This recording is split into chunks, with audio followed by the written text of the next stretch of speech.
Hello, you. Hi. Hi, finally. Something went wrong there, didn't it?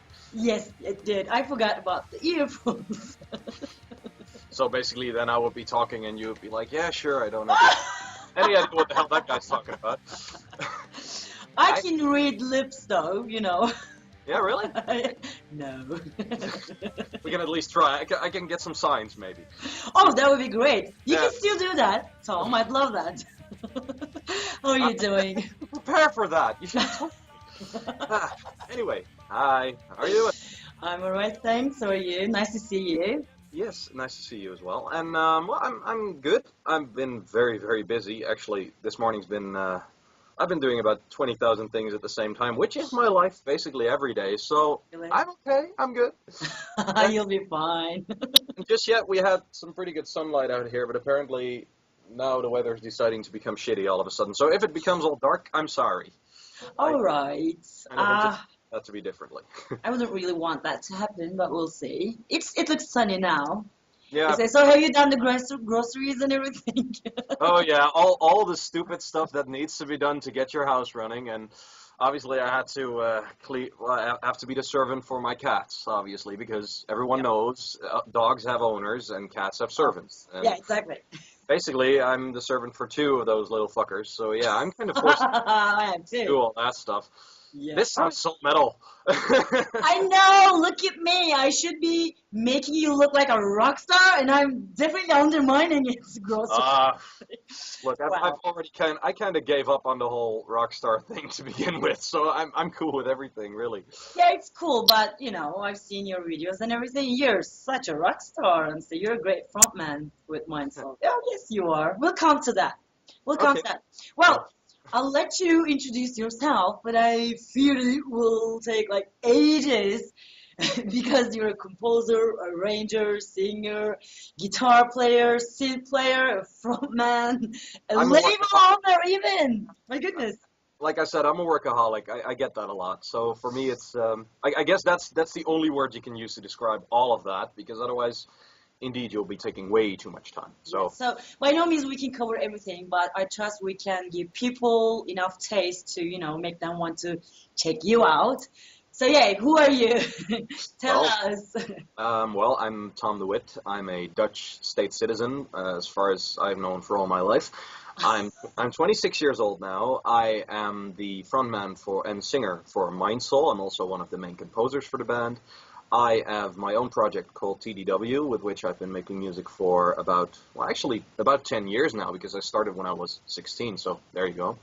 But it has only taken off since about 2008, so I think from that moment on, people might be able to know some of the releases that I've been throwing into the world.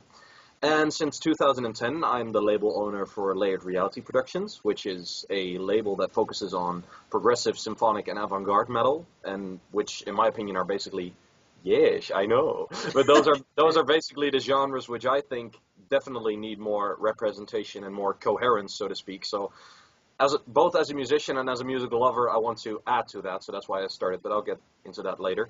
And finally, my job is running a studio. I have my own studio here where I also record my own music, and that is my main source of income, so to speak. And that is based on audio, video, and web design, basically. So it's everything is around creativity in my life, basically. I've based all around that, and I'm really blessed to be able to do that, I think. Wow, really? I mean, I figured that you were born to create and to give and to do something. Be Mm. there. I figured that, but I didn't think that you were 26 or something. Honestly, I thought that you were older. The I things you guess. have under your belt. Wow. Well, it's really well. If you're talking about creating, I think that is the thing that I like to do most. I mean, I've been thinking about that even before this interview. Actually, recently I had a few conversations with other people about this as well, and they said the only thing that connects all of the weird things you're doing is that you like, first of all, like creating stuff, and second of all, like, sharing with people and giving positive energy and see what comes back. And yeah, I think that kind of describes what my life is about. What I think is the most important thing. Yeah, Those two, maybe really. maybe you can help me with one of my biggest problems. How 24 hours is enough for you? Um, Tell me. well, okay, let me get that illusion off your chest. It's not. Oh, There's quite a few days in which I'm like, oh God, I have to do this, and there's people calling me, and then there's WhatsApp, and oh God, 15 Facebook messages, and panic, that it happens, and it's a part of life, and in the end, there are moments that I'm kind of thinking to myself, like, have I gone completely insane by calling all this upon me? But at the same time, I'm also very blessed to be able to do all those yeah, things, yeah. and you have to realize that as well. I think once you realize the positive side of it, you can get a lot of energy from that, and that gives back a lot as well. So I don't really consider it to be a burden. But Yeah. yeah, Well, sometimes that's the only reason why we keep doing stuff, absolutely, absolutely. Otherwise, seriously, it would be impossible. I mean, I find Hmm. myself in a position where I go like, oh my God, this is too much, you know. Which I'm what? in burnout, yeah. But then again, then you receive a lot of great, responses, reactions. Oh, speaking of reaction, now you Uh, got enough about me. You got a new album with Mind Soul out, right? mhm. The way it should be. So how has the reaction been? Well, so far it's been incredibly positive. We really, in all due honesty, I mean that album has been a project which has taken us as a band 2 years. And if you look at, for example, the lineup on the album and the guys we're playing with right now, it's almost a different band. Like the only two members who are on the album who are still here now are Joey and me. And Yeah. but it's been a long process, and it's been great to finally get that album out there. Mm. And the fact that we just released it, that was actually enough already. We're like, yes, we've like I actually have see the copy here. Uh-huh. Yay, And it's like great. the moment I held this, I was like, yes, yes, finally it's done. I Because know, yeah, great. I mean, recording and creating an album. I mean, everyone who has worked with people and generally knows that working with people can be a hassle, and I love it. I love working with people. I love social interaction. I'm quite the empathic person myself, but it can be a fucking nightmare to record something like this Mhm. because we've spent 2 years just getting everything in the right place, and then once we finally had it done, that was just like, oh yes, finally, yes, yes, now I can sleep again. Thank you. It was like that. So that was actually a reward in itself, and Well, let's face it, yeah, you're a restless person and you won't ever sleep. You'll be in the studio. yeah, I guess. Like you're right. You're right. You're definitely right. But it's been, especially the replies from the press so far. Like we had the sales we had, like people heard it, they heard us live, they bought the album, and we get so many positive messages. And the press, I mean, the lowest score we got for the review for in reviews now was a 6 out of 10, and to me that's like, well, I'm a perfectionist, so the voice in my head tells me like it's not an 8. No, it's not an 8, but if your lowest number is a 6, then you're pretty damn sure that you haven't created a piece of shit. Then at Yes, least you right. created an album that at least sounds decent enough to even make the most sour person give it a 6. And I'm like, okay, Yeah, fine. Good start. Let's keep this up. exactly. I love the album. It's really great. And I think you got 4 or 5 from us, right? Yeah, Once you absolutely. reviewed it. Yeah, we're loving it. Seriously, congratulations. Thank you. And now, as I said, you're restless and now you've been in the studio for your own solo projects, Yes. right? Tell me what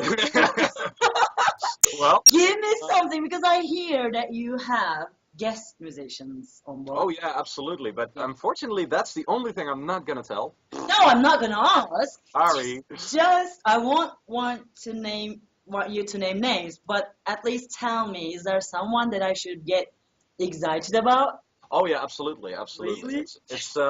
In all due honesty, like what I always like with working with guest musicians, that there's a lot of projects out there who want to have the guys in the bigger bands because it helps sales. I mean, let's be honest, a lot of people do that, and it's fine. I'm not judging anyone on that, but to me, it's like if I hear someone play something that touches me right here, then it's like I want you, and I don't really care if that band is big or famous or whatever. So there's quite a few names on there which you might know, but which you probably don't know yet, but there's at least one or two which you definitely will know, which have left their imprint on the scene. So that's really exciting, and it's really good to be able to Since you see that. mentioned it, there can be only one occasion where it can really be annoying to see some guest musicians, some important musicians on an album, and it's where you see the name, but the guy isn't there, you know. Yeah, Did you exactly. see what I mean? Then I go like, oh, you know, I bought your album and I thought that I would hear a great solo from this guy, but he Mm. isn't there. Why did you put his name on? Otherwise, I No, love it yeah. when musicians do that, you know. No, but in my case, they actually already recorded things, and it's theirs. I'm pretty damn sure it's theirs. Otherwise, they have some really good impersonators. So it's like, okay, that they're on there. At least I hope so. Guys, help me out here. Um, I Yeah. hope so. But yeah, so but the new album is shaping up to be.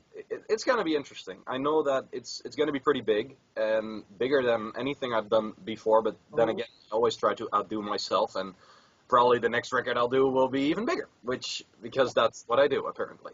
yeah. But yeah, it's been a really fun process to do, and especially because Mindsoul has been in that sense, the 2 year process was needed to get the album together. But then you're talking about a band, and with this process, it was really like, okay, I'm doing this by myself. I know how I want it.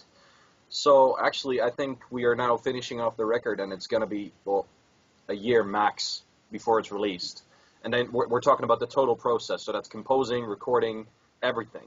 But Yeah. that's because I can do it myself. I can work in my own pace, and I work fast. So when I start, I actually record one song on the album, the track that's only going to be in the physical version. Hmm. That was written in a day, and that's a song of 9 minutes long. Like it was just, I started in the morning. Actually, it was on Queen's Day here in the Netherlands, and I had inspiration. Oh, Yeah, well, I started. isn't it in April? I was planning to come and see. Well, yeah, it is in April, definitely. It was last year. Okay, so last year. Okay. Yeah, last year, and I kind of wrote that song. Well, yeah, I started around 8 in the morning, and at 10 at night, the song was done. So it was like, that's good. You know, I like working like that, especially if the inspiration's there. You should definitely grab it, I think. So Tom, tell me the main Hmm. difference in the sound of Mind Soul and your solo stuff. I mean, the reason why I'm curious is, well, for the obvious reason, but also you said that you're taking part in the songwriting process of Mind Soul. So how do you decide what is going when? Well, yeah, that's a good question. I think for me, it's like with Mindsoul, I'm always testing everything with all the guys. Like, I throw an idea in there, and then it's like, okay, what do you guys think? Is this good, or should we change it? And it happened quite a bit on the album that certain riffs, which are on there, were mine, but not in this way. Mm, Like, the original riff, the demo, sounds radically different to what came out on the album. And I think that's great, because that's what a band does. yeah. And we have, by now, with the new lineup, we have 4 writers in the band. So then you will always have this ping pong effect. Like, one person throws a riff, the other adds the drums, suddenly the feel changes. That's how it works.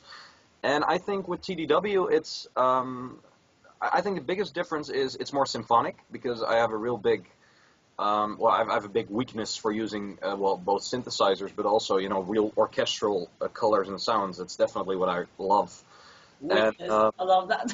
yeah, and with Mindsoul, it's more like with Mindsoul, we're really going for we should be able to play all of this in almost a punk-like setting. We kind of set out to be this prog band which plays in a punk-like manner, which is why we have this energetic live show and like, yeah, energy and woo, but we're still playing all these weird time signatures and people looking at us like, what the fuck are those guys doing? That's what we love to do with Mindsoul. So I think the biggest differences with Mindsoul are really going for straight-on energy, and then with TDW, it's more about my orchestral and Yeah. theatrical and more grand type of side. And I'm not really concerned with, am I going to play this live once? No, I just want this to be big, and we'll Okay. see how that turns out when we do it live. We'll see then. Yeah. Mm. How about Mind Soul? Will you be giving some gigs soon? Oh, well, we have 5 gigs planned now, and Cool. we're always searching for new gigs. So right now for this year we have 5 definitely planned, and the next one is going to be next week actually. The 1st of March we'll be playing at Woerden here in the Netherlands, and it's And outside of the well, Netherlands? not yet, not yet. Okay. We are working on that though. But the Cool. thing is that we are, from the label side, we have to. We're paying for all this ourselves. And don't get me wrong, we don't want to be like, oh, look at us being poor or whatever. But No, no. unfortunately, if you have to plan a tour abroad, then you at least need to have like a week off in one consecutive run. You need to hire vans, you need to get accommodation, all that stuff. So right now, our first priority is playing the Netherlands. Then we want to branch out to Germany and see if we can get to Belgium and France. And then, if offers come in, for example, because I know you guys are partially from Turkey, if someone from Turkey would call us and say, well, we can give you 4 gigs here, Yeah. well, then we'll definitely do it. Then it's like, okay, when August this year? All right, we're going to save up for plane tickets and we'll be there, because we want to, but it's just a matter of planning. You have to get all those things in advance. Let's talk about that, actually. Good idea. I would love to. I would Yeah. love to. And Yeah. we have a Turkish guitar player, so we at least have someone to translate for us, so that's good. I was gonna ask, Müşfik, right? You told me Yeah, about him. yeah. So Well, is he... I thought, You don't know how to pronounce his name, do you? no, well, no, I know it's Musfik, but it's like his last name. I'm not even trying that. I'm going to kill myself, I think. Sorry, dude. Sorry. I hear you. So is he working on the TDW stuff with you, or what? Well, no, Musfik is really like the new Mindsoul guitar player. And Ah, how he's the one that came in after our keyboardist left, and we kind of decided that we wanted to have a second guitar for a long time, actually. It was from the beginning when the band was formed. We actually had a preference over having 2 guitars as opposed to having guitars and keyboards. But then Roland came in, our synth player, and we were like, he's great, so let's just do that. yeah. And, well, everybody knows that life can't really be predicted. Things happen, and you just go with the flow. And we had a great run when Roland was in the band. He's still a good friend of ours. But at a certain point, we realized, like, okay, this isn't working out. So then he left. And then suddenly we're at this point that Musfik was standing there like, yeah, I really want to join you guys. And we're like, well, there we have our second guitar player. All right, let's go. Ooh. So now we finally have 2 guitars. So that's really good. So on the videos, the members you had aren't with you anymore. Is that what it is? Yes. Well, All but right. there's good reasons for all of them. Because in all Yeah. honesty, I really don't like people leaving. I guess in that sense, I'm more like, as much as I'm a cat person, I'm more of a dog myself. Like, don't leave me. I'm very loyal. It's always a bit of a heartbreak when someone leaves you, and it's band-wise. I mean, for example, our first guitar player, Jim, who played on the Patterns EP, he also recorded parts for the album, but he had to leave because he wanted to have a family. He wanted to go into a more regular life in that sense, and we respected that. But then we were like, okay, then at least record your parts, and then we're done. Then we'll find someone to replace you, and we'll be okay. So we fixed that. Then we finally found Stefan at a certain point so we could start gigging again. And then at the beginning of last year, suddenly Raul, our old drummer, brought the message that he had to get back to Romania. So that was like, oh, fuck. Then suddenly we were without a drummer. And I don't know what it's like in Turkey or in other countries, but in the Netherlands, finding a prog metal drummer, someone who's crazy enough to even tackle that shit, it's almost impossible. True. Yeah. So we had about half a year of not doing anything. We were we recorded the album, but we were just like, we want to play, we want to get out. Oh, yeah. We had all this stuff going for us, and then suddenly we were handicapped, basically, because we had no drummer. And, well, fortunately, we found Rick, the old drummer for A New Dawn and Silent Edge, and he's a great friend of mine, and he said, you know what, you have 5 gigs planned, let me do those for you so that you can at least play those gigs. So in 2013, we did play a few gigs with him so that we could at least, show that we were meaning it, we were serious about it. But he couldn't stay. He couldn't stay forever. He's in the music video as well. That's why I'm also thanking him, because he saved our butts at that particular point. And, well, then suddenly I was at a random party of a good friend of mine, and then I saw a cover band, who played Schism by Tool, which is a song I love to bits. Yeah, exactly. And there was this guy with short hair, this big muscled guy, and he was pounding the crap out of the drum kit, and I was like, I want that guy. He's awesome. After the gig, I pulled him off the stage like, look, and then I was like, dude, how did you, what, huh? I was just totally flabbergasted, and he was like, well, this was the last gig with this band, and I'm kind of without a band at this point, so yeah, I'm interested. And the next morning, he told me that he was in. He really wanted to join us. And basically, I'm the reason that he was without a band for only 8 hours, because the night before he quitted his former band, then he was with me, and then the next morning he was like, I'm in, it's okay. Woo! Now he's with you. Yes, that's Inca. Awesome. That's our current. Just, give me a second. Ah, look at the couch. Sorry about that. I don't need. Oh, no, Take your time. I'm totally cool with it. I'm back. I'm using another camera. Ah, Yeah, you never know. Maybe I can cut things in. Well, the reason why I asked mainly is because I loved the videos. I mean, you guys got so much energy and everything. I loved it. So it's a bit sad that people left. But again, most of that energy and power is coming from you as a frontman. You're a great frontman, really. So I love those headbangs, man. okay. Well, Yeah. I like the fact you're saying it. I'm just a bit uncomfortable with compliments most of the time, but thank you. But All it's right, I'll cut it. no, I'll no, stop here. I you don't keep, no, want you to can make you keep it feel. in.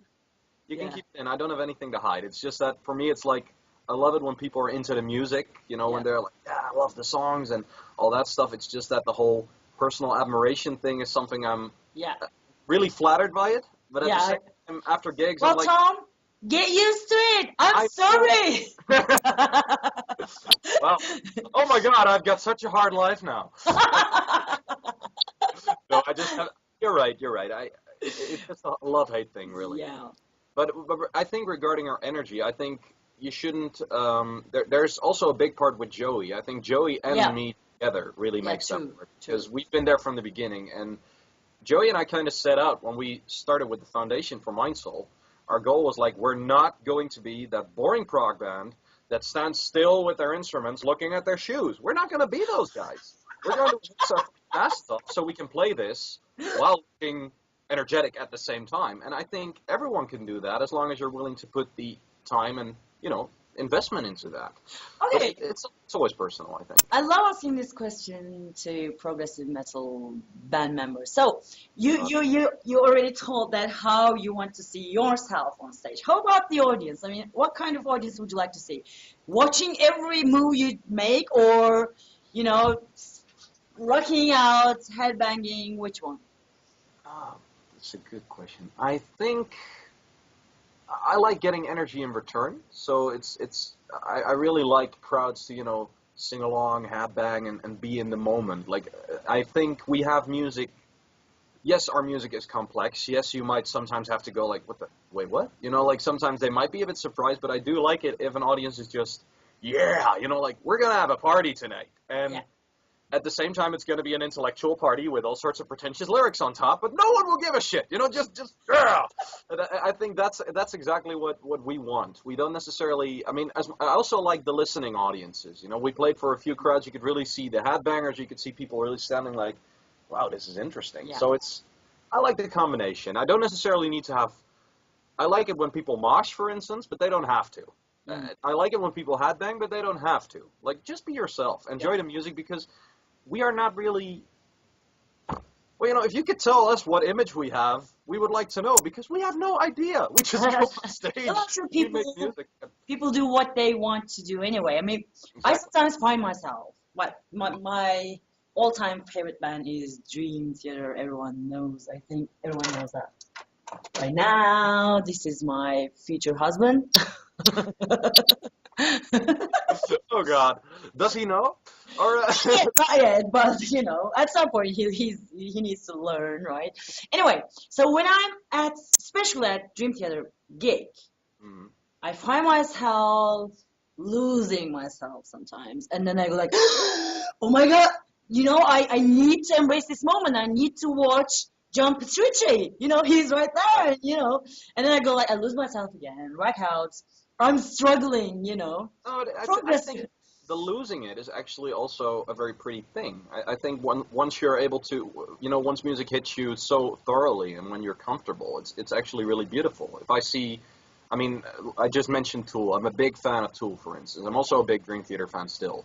But with those bands, when I'm standing there, it's a combination of headbanging, singing along, and yes, I have to admit I'm an emotional douche sometimes. I cried at certain Dream Theater songs because Oh, they hit me. yeah. Because yes, this is really pretty. Like if that happens, that's fine. Yeah. Just go for that. Oh, And you shouldn't be ashamed of that. I think it's just no. enjoy the Sometimes I annoy the ones who are, right next to me, moment. singing along. I might be overdoing it. Aw. Ah. But I think it's like you all paid money for tickets. It's your night out. Just enjoy Yes. yourself. I would I'm the guy singing along, so maybe there's a lot of people hating me at those concerts. That could be, but I've had a few situations in which I saw somebody do it, and I would actually stand next to those people and like make it a together thing because then it's Yeah. even better. It's something you want to share. That's what it is, really. Okay, finally tell me about the layered reality production. So it's a label and Yeah. recording studio as well. Everything is together. Well, in a certain sense, well, the studio is it's my work, and so those are two separate things. It's really when I started Layered Reality, I just wanted it to be something of a musical collective of sorts. Like bands could join, which I would consider interesting, like really progressive or avant-garde or weird, and you would just work together. So find gigs together, do promotion together, try to get your financial means together so that you might be able to advertise in magazines. Do all these things on a non-profit basis because that was very important to me. I am the musician myself because I wear different hats. Like this is the TDW hat, Mindsoul hat, Layered Reality hat, and for me it's like I always wanted to have this situation in which I could sell music and do it in the right way so that the rights would be with the artists, that everyone would keep their own music. I wouldn't be in charge of that. The only thing I basically ask of the artists is they sign a contract with me which says you get the 90% of the profits and I get 10%. And if something starts selling really well, then at a certain point, the website will start paying itself and the promotion will start paying itself. And then, it starts to become something bigger. And that's what I wanted to do. And I finally chose to make it a label because of, well, legal matters and the whole construct behind it. But it's still the same principle. If someone joins us, I sell their products. I have the web store. I pay for all of that myself. Like I started out paying for that myself, and at a certain point, once it's big enough, then we can actually start making money together Yeah, while I still love that. being in charge of your own work. Hmm. Because I have some really big issues with a lot of labels who are like, "Yeah, you give us your CD," and well, especially labels these days, they don't have any money, so they expect you to pay them for your rights, which is weird. And then they'll do promotion and they'll do all these great things for you, and they probably have a lot of connections to give you gigs as well. But at the same time, if you're, oh, I lost my train of thought. It's a kitty. Sorry. She actually stopped the call. Ah! It's a little terrorist. I like that. They love walking on your keyboards, don't they? Absolutely. Actually, this morning I tried to log into my computer, and suddenly my password was about 4 times as long. So I was like, Mm, that was not my doing. I'm pretty sure that no. was. But where was I? It's Label. to me it's really about getting that label and making it a name, not necessarily making a lot of money. I mean, of course, making money with your music is great, and it will be great to be able to pay your rent with it. But to me, it's like I wanted to create a place where a lot of those bands that fall in between could end up. Because, of course, you have really big progressive bands. A band like Dream Theater, for instance, doesn't necessarily have to be signed to a progressive label. Why? Because they've been around for 20 years. They'll fill out venues anyway. It doesn't matter who's got them. Yeah. But if you're a starting band at this point who's making either progressive or avant-garde or symphonic metal as well, like there's a lot of different types of symphonic metal. And there's a lot of bands out there who are like, I would love to get a deal, but no label will actually get what the hell I'm doing. Because Mm. there's a lot of labels who focus on death metal, thrash metal, grindcore, whatever. They have very specific niches. But Yeah. once you're in a band that goes in multiple genres at the same time, Mm. then it's just a Yeah. nightmare to get anyone interested. Because a lot of labels, well, if Roadrunner might be a bad example, but there's Nuclear Blast, for instance. They have some more edgy bands.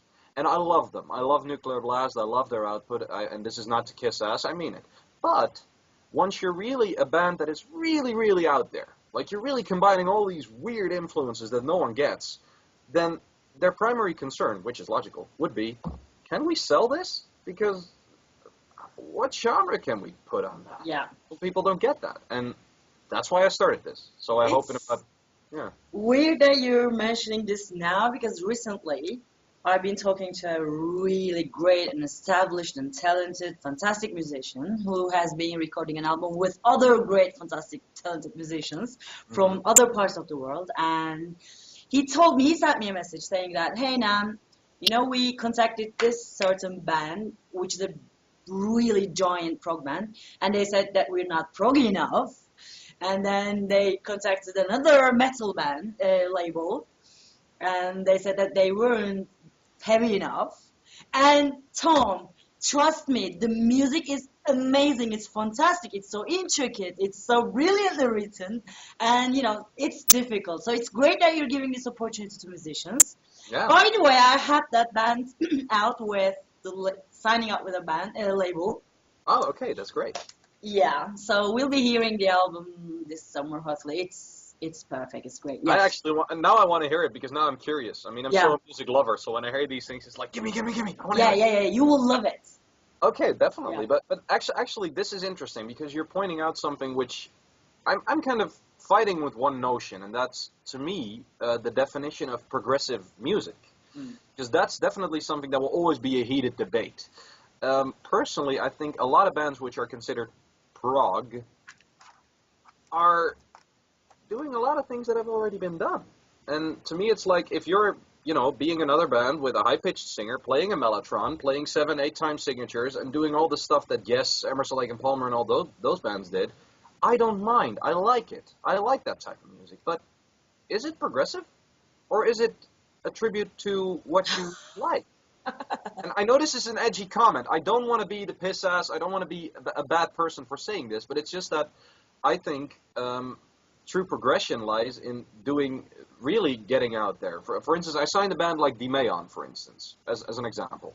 I signed them because in one song they had ambient stuff, thrash metal stuff, doom metal stuff, death metal stuff, and suddenly there was this clean vocal part, which was just like, which gave me the, chills, like, wow, this is really beautiful. And it was all in one song. Oh. And if a metal label would hear that, they would be like, this is not focused, we can't sell this. No. Marketing And I is heard it. different, yeah. Exactly, and I was listening to this and was like, I want to have you guys. I love this. This is awesome. Yeah.